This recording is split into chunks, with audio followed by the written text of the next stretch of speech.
correspondent from Washington, D.C., who's going to tell us about that game last night. What was it like, Andy?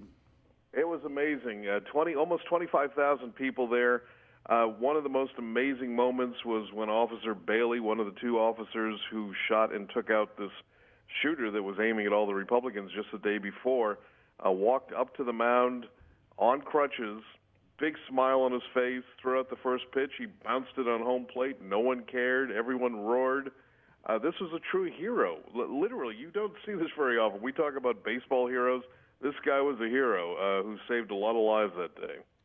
You know, it's amazing. We were just talking about baseball, and I'm a huge fan, and I love the sport, and it is kind of the American pastime.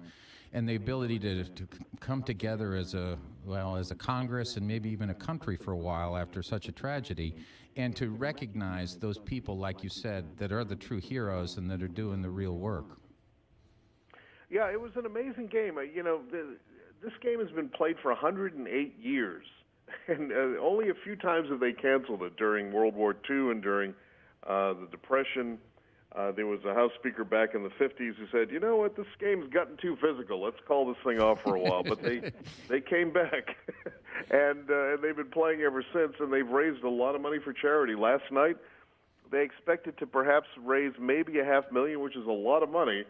They doubled that in 24 hours after the shooting. Over $1 million raised for inner-city kids and disadvantaged kids. So it was an extraordinary win-win-win, not only for the folks there, but for the nation last night. What was the mood on the field in terms of those the congressmen that were playing in the game? It must have been emotional for them.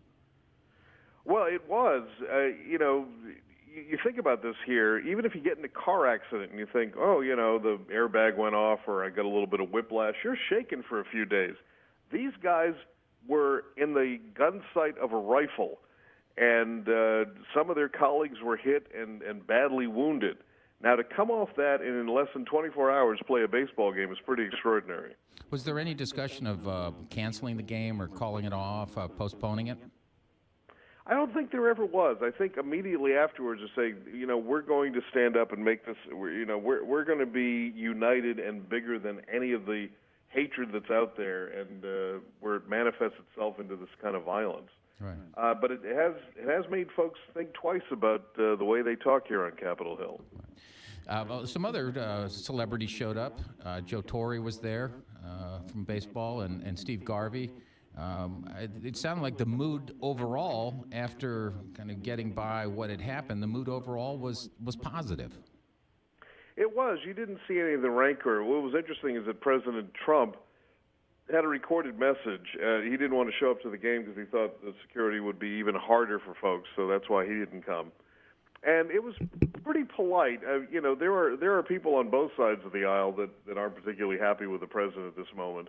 But I didn't hear any booing. I didn't hear anyone getting all that upset about the president here, who during the campaign said a lot of the divisive things that the people on Capitol Hill are saying, we got to stop doing this here. Right. During his rallies, he was talking about how, protesters, we used to take them out on a stretcher, and I'd like to punch that guy in the face, or, I'll pay for your legal bills if you rough this guy up.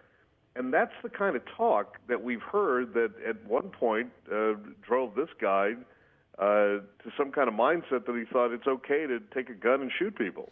Well, absolutely. And again, without saying, I think anybody that would commit an act like this has serious mental issues, but it does emphasize your point that words matter, and we have to be careful about the things that we say. Yeah, even Ted Nugent, who was known for saying some things that might be construed to encourage violence against candidates, in this case Democrats, said, after this I'm going to tone this thing down. Yeah, sweaty Teddy Nugent, and he was going to. So let's get to the important point. Were there any bench clearing brawls, any chin music, any brushbacks?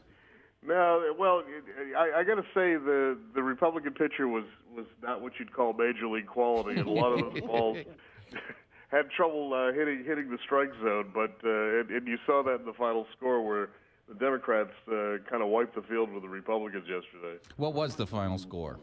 I think it was 11-2 or something like that. Ow.